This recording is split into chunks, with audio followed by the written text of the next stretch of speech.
I'm going to guess you might be my youngest guest. Yeah, I'm actually 18. I had a heart transplant, so that's why I look so young. My dad actually tried to start investing in London, Okay. and he just wasn't the time. It wasn't very good. Mm-hmm. So now we're going to do it together.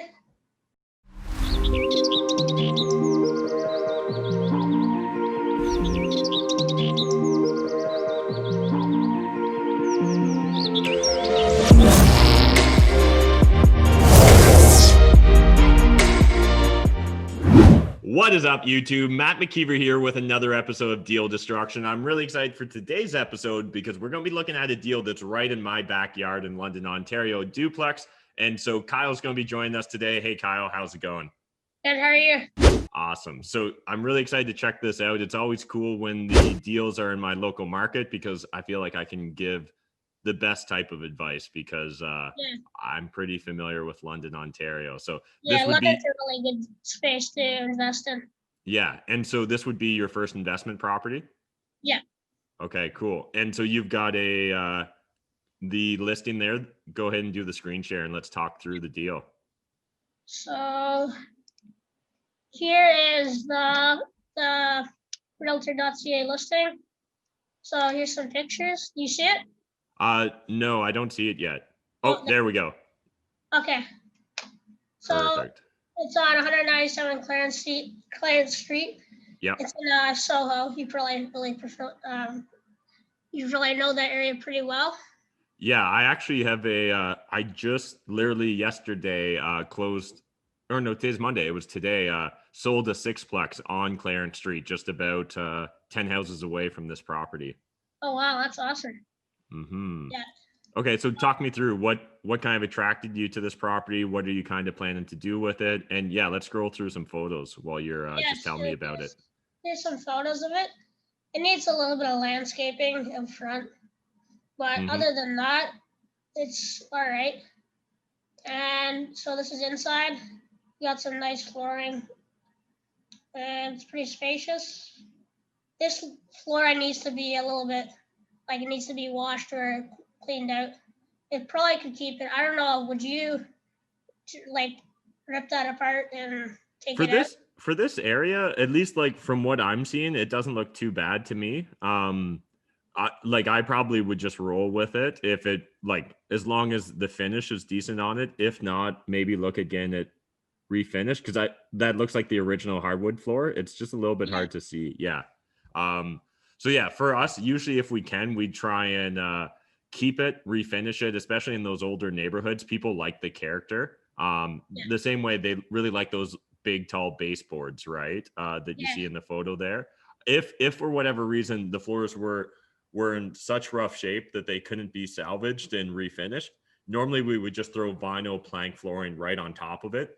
Because ripping it up really doesn't help us, and then we'll have to relay a new subfloor anyways. So that's actually the fastest way to go about it. So, and it looks like, not super old windows, but definitely not new windows either. Yeah, it does need a washing, or definitely needs cleaning, and maybe a new light fixture. That's pretty old. Yeah. Other than that, it's pretty solid. Yep. Another room. Yeah. Looks nice, bright, clean. It does look vacant, but it says in the description of the property that's actually both units are rented out. Okay. That's the front entryway. I think that's the same room. Yeah, I think so. I think they double dipped there. Yeah. So yeah, that's it for pictures. I think that's just one unit. Yeah. Okay. And yeah, let's just check out that description. So I'll just read it off here for the audience, but fully licensed back front duplex and booming Soho West. Man, we're getting specific now in Soho. That's funny.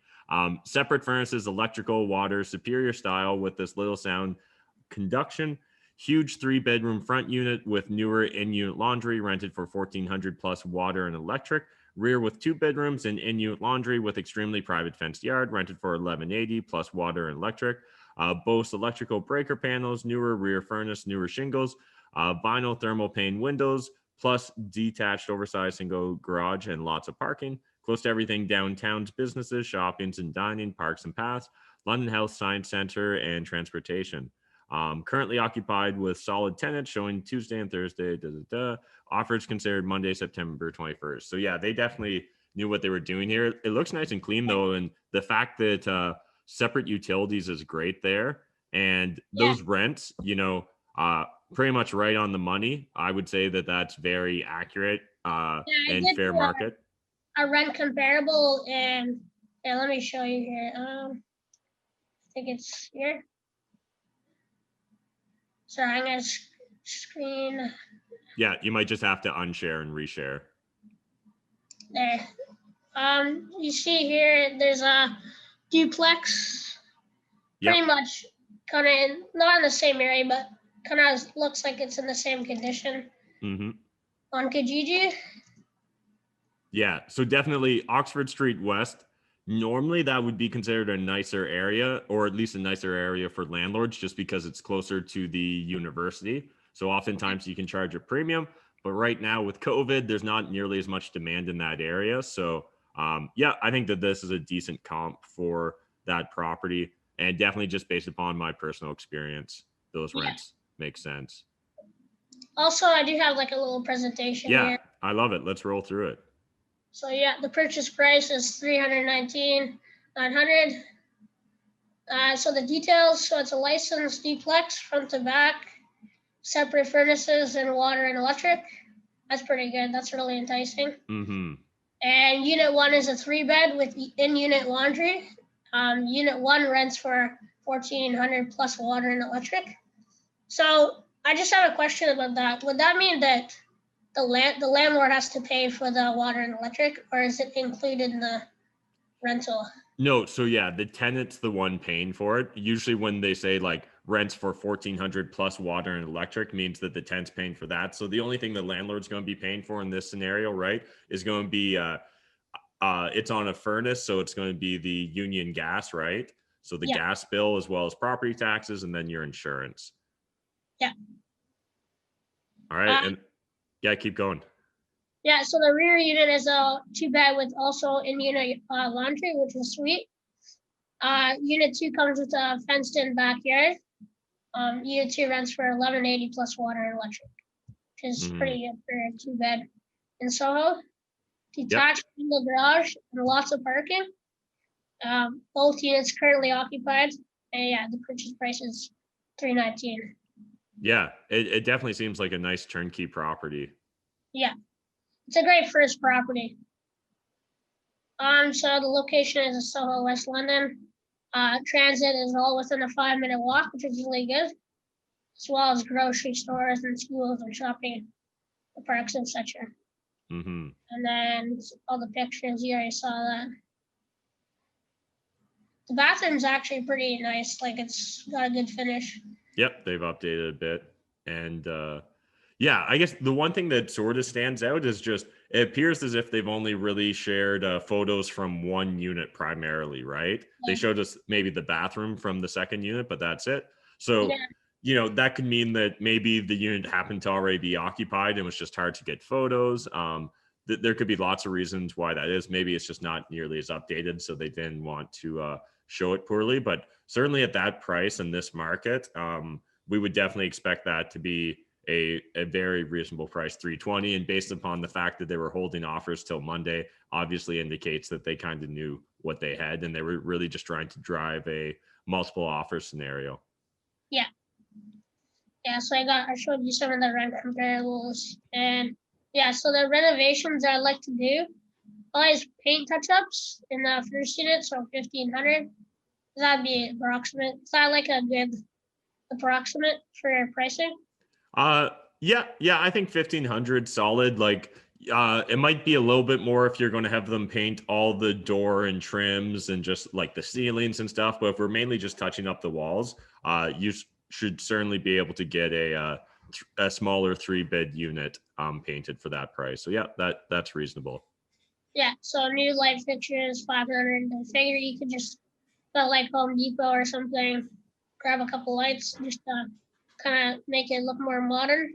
Yeah, and especially we didn't really get into it, but and I didn't look closely, but if, for example, this property didn't have central air like AC, Switching out even just nice ceiling fans in the bedrooms can make it a lot more attractive to your tenants, just because to go from no AC and no ceiling fan to at least a ceiling fan can actually make a dramatic difference.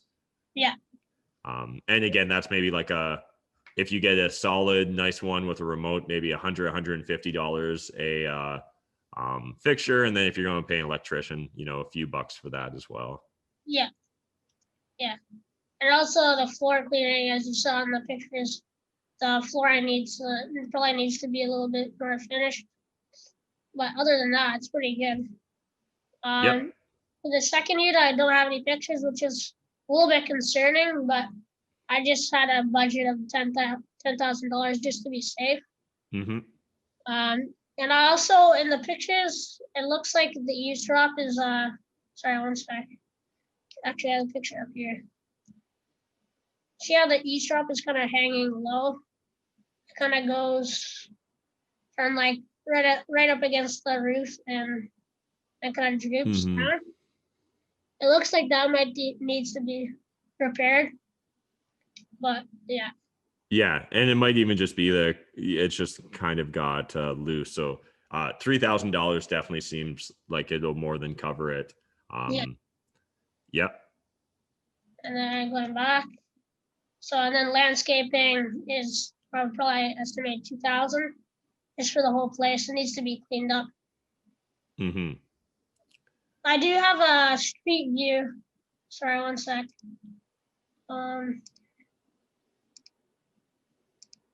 Here, this is the property right here. You see that? Yep. So yeah, you can see the detached garage back there, the laneway. Mm-hmm. And so one thing that I would like, if I was just trying to do all my due diligence virtually, I would also check out satellite and just see if I could clearly see if there's parking in the back. I suspect that there is, because right now it's a little bit of a pain in the ass. Say the laneway only went straight back, right? It means your tenants are always going to have to park in tandem, which is, one in front of the other. Yeah. But if the backyard is actually a bit of a parking space, like our parking pad where multiple cars can park, then that would be perfect. It looks like it might be. Yeah. Not quite sure. You can all tell that it's a rental area. Yeah, absolutely. Like a big chunk of Soho is going to be rental units and people that maybe lived and owned in the area for 15, 20 plus years. It is it's definitely not the nicest area. In fact, I think, if you were to go back maybe 3 or 4 years, I think right at this intersection, there was like a story in the London Free Press about there was like a girl fight club that used to be going on at that corner. But the neighborhood's changing dramatically, because just to the north of here is Horton Street, and Horton Street is slowly becoming a bit of a tech corridor in London. So a lot of the tech companies and stuff and just newer entrepreneurs are starting to move into that block. And with that, it really brings in a more diverse group of tenants, which is great for the neighborhood. Yeah, that's great. Mm-hmm. Yeah. So have you ran the numbers on cash flow and kind of what you expected? Actually, yeah, I do have sorry, one sec. I do have an Excel spreadsheet that I use.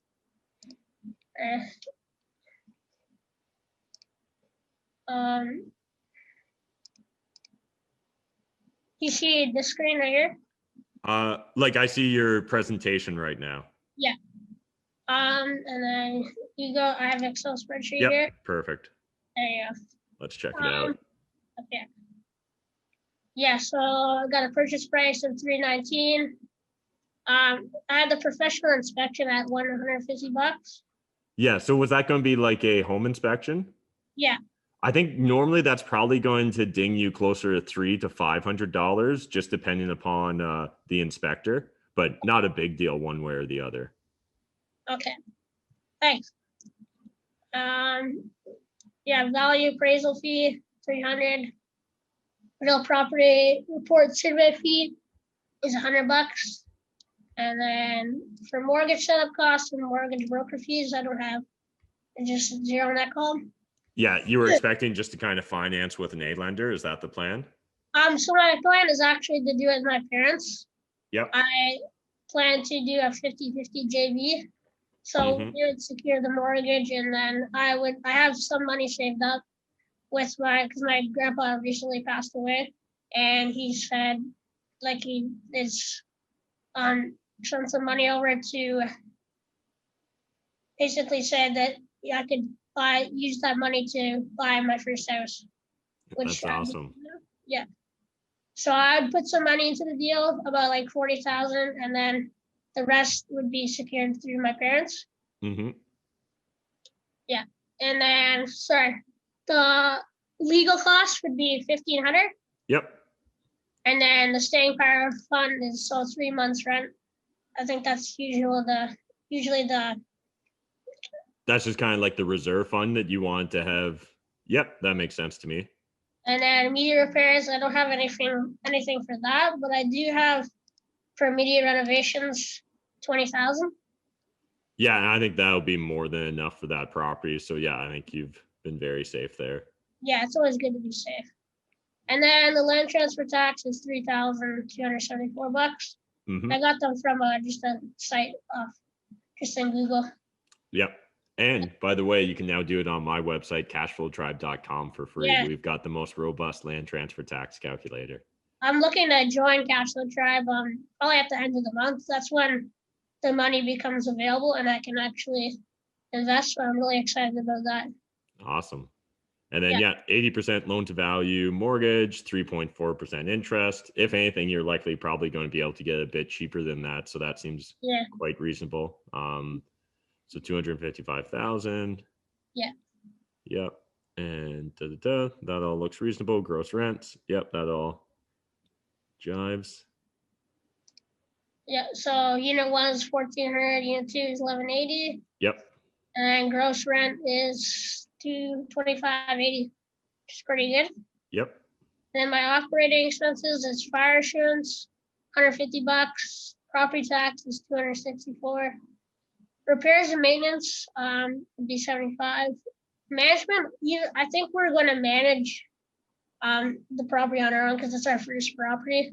But would it be appropriate to take that out? So there's a lot of different thoughts here. In my humble opinion, if your goal is to really build up a large portfolio where one day you don't have to self-manage, I personally like the idea of including a property management fee just because what I find a lot of real estate investors make the mistake of, they don't include things like repairs and maintenance or management fees because when you first start, if you're very hands-on, you can avoid a lot of the costs, or you can for a few dollars instead of a few $100 if you're doing a lot of the work yourself. But the real problem is then when they say want to go and quit their day job or retire or whatever, now they found that they've really just built themselves a job with real estate rather than a business.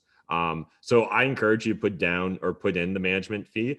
If you were having this managed, I think $75 is probably a bit on the low side. I probably want to see that closer to at least 100, but for the sakes, I understand what you're doing here. So at the end of the day, it's a personal judgment. Yeah. I'll probably keep it at 75 just because I probably won't, but just to keep that in mind. So for utilities, going back to the fact that it actually included in rental, would I be able to take that out? So we're just going to be paying for union gas, and it's 2 separate furnaces. So I'd expect, depending upon the tenants, anywhere from $50 to $100 a month would be my expectation. If I was running the numbers, I'd probably put in $100. Yeah. Okay. So $100, and then vacancy would be 8%. Yeah, I think that's actually, if anything, very conservative or high. So yeah, I've got no complaints there. Yeah, I got that number from Rain. I don't know if you probably know them. Yep. Yeah, definitely familiar with Rain. So right now, London's actual vacancy rate is closer to 2%, but when I'm running my numbers, I often like to be 5%. So 8% is great. That's very safe. Okay. Yeah. And for advertising and cleaning, I don't have anything because we just do that ourselves. That's fairly easy. And then the mortgage payment is $1,131 a month.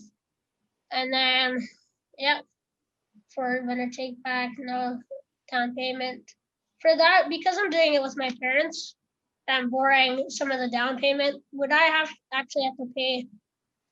You'd probably pay that back over time monthly. Yeah, at the end of the day, it's really up to you and your parents to decide what you guys want to do. But a lot of investors, like say it wasn't your parents and you were just borrowing from a random individual, then certainly, they'd want to get their money back sometime. The only expense that we haven't really touched upon in here is snow removal and lawn maintenance.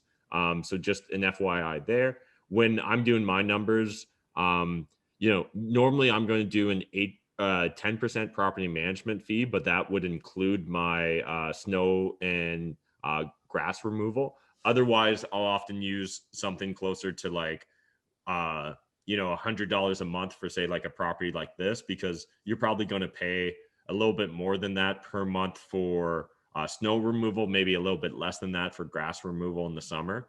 So anywhere from, $75 to $150. For the snow and lawn removal on a monthly basis. So I'll change this management fee, would you say, to like 150 to be safe? Yeah, I think if we put up to 150, that's going to put it, at a 6% rate. So again, you've got a very high vacancy rate. So overall, I think this all balances out. Yeah.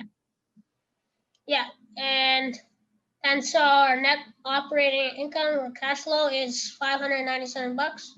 So like 600 bucks. So that'll leave us, so I have to divide that by 2 because I'm JVing with my parents. So it'd be 300 bucks each, which is pretty good. Yeah, that's awesome. Yeah.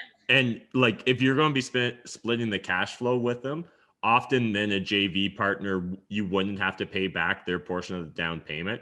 Oftentimes people would just build that in together. Or again, it's completely up to you guys on however you want to structure your deal. But I would say, if you're bringing 40,000, they're bringing maybe $50,000 for the renovations plus the rest of the down payment, and they're qualifying for the mortgage.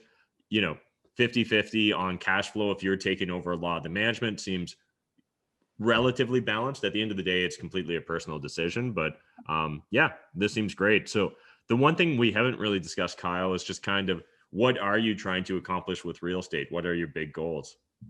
So I'm trying to accomplish eventually to have enough passive income to quit my job in the future, which I'm actually I'm going to Humber right now for my real estate salesperson license. Okay, cool. Yeah, so I do real estate investing on the side, and then real estate, like sales and stuff as the main. Yeah, and I think that can be a great strategy. Whether you're deciding to become a real estate agent, a mortgage agent, or like a wholesaler or a flipper, those are great ways to get paid money while still learning about real estate so that you can really sharpen your knowledge base when it comes to then becoming an investor. So yeah, this seems like, a solid turnkey deal. I don't really have too many holes to poke in it. I think you've been relatively thorough with your numbers, and $600 a month is nothing to cry about. It like it's great cash flow for a property. You'll also be probably paying down about $500-$600 a month in principal. So really you're making about $1,000. It's just $500 or $600 if it's going to be cash flow. Yeah. But did you find out? I know you mentioned before we started the show that this property actually ended up selling. Do you know what it sold for?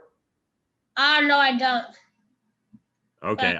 I would, yeah, if I was you, I would definitely be curious, because I wouldn't be surprised just in this hot market. It might have even ended up selling for like 340 or 350 cash offer with just some of the aggressive buyers we're seeing. So one other thought, Kyle, is just as you're continuing to look for more properties, I'd really encourage you to sign up for a bunch of wholesaler email lists, just because those can be great introductions to all sorts of private and off-market deals. Now, again, like anything, we always have to do our own due diligence. We can't just take a wholesaler or a realtor just at their numbers, because oftentimes they'll forget things like repairs and maintenance, property management, and some of the other important expenses. But yeah, for sure. Yeah, so would Cash Flow Tribe, when you join, I know it's a community, so there's a lot of off-market deals going on, and then you can sign up for, I think, Mike Milwicki email list and stuff like that. Yeah, absolutely. So with Cashflow Tribe, we've got a dedicated group just to deals and joint venture opportunities. So people are constantly sharing their different off-market deals as well. If you do want to sign up for Mike Nowicki or any of my wholesaler deals, you can always go to mattmckeever.com/deals with an S. And there's just a quick little form you fill out, put your email address in there, and you can sign up. And, we're constantly putting out deals. I think this week we just rolled out 5 more off-market deals in Sarnia. So usually any given week, there's probably about a deal a day. So lots of activity going on. Yeah, that's what because on Realtor, like for non-off-market deals, it's very competitive. Like it's really, really hard to get deals. Yeah, it's just difficult, right? Especially if you want to find a property with a value add where you can maybe find some forced equity or forced appreciation. It's quite difficult. But yeah, this was great, Kyle. Definitely, I love your organization. I think you're the first person to really have it all built out in a spreadsheet and even put together a basic PowerPoint. So definitely you're thinking the right way and you're really covering your bases by running the numbers and stuff. And I think just keep looking for more deals. I don't know how many properties you've analyzed, but one of the things I encourage a lot of people to do is, don't be afraid to analyze a bunch of deals. It really, once you get the hang of it, it doesn't take a lot of time and you're just going to learn so much more, right? Sometimes a property, like one wholesaler might send out what the exact costs are for utilities, right? Another might send out what it is for insurance, and you can eventually build your own little database and really get dialed in to what to expect. Yeah, that's good idea. First practicing on his properties off realtor.ca, just running the numbers and stuff. Yeah. Awesome. All right. Well, I think we're going to wrap it up here, but any other last questions before? I do have return on investment. I don't know if you want me to show that. I'm sure some of the number nerds on the show would love to just quickly see the spreadsheet. Yeah. So, property value increase at 4%. I love that. That's actually quite conservative. I know a lot of investors that are far too aggressive when it comes to that number. We are seeing some ridiculously aggressive appreciation right now in London. Last year it was above 10%. Right now, year over year, we're at like 20%. It's pretty ridiculous. Definitely not going to sustain that sort of rate. So I'm really glad to see you went with a much more conservative 4% in that regards. Yeah. So there's a total of return on investment is 238 grand. It's pretty good. And that's over a course of how many years? I think. It looks like 9 years. If we're going 2029, gotcha. Yeah. So 9 years, that would be a 246% rate of return, which is really good. Yeah. Other than that, that's all I have. Awesome. Well, appreciate it, Kyle. For everyone watching this on YouTube, if you guys enjoyed this video, smash that like button, hit the subscribe button if you're new to my channel, and make sure you sign up for a future episode of Deal Destruction, just like Kyle did. Really appreciate it, Kyle. By the way, if people want to follow along with you on your investment journey, are you planning to share that on social media? And do you want to share your social? Yeah. My social media it's just Kyle Hayhoe, I think. No capitals, right? I think just Kyle Hayhoe, no spaces. Yeah. Awesome. Thanks again, Kyle. Yeah, no problem. Thanks for having me.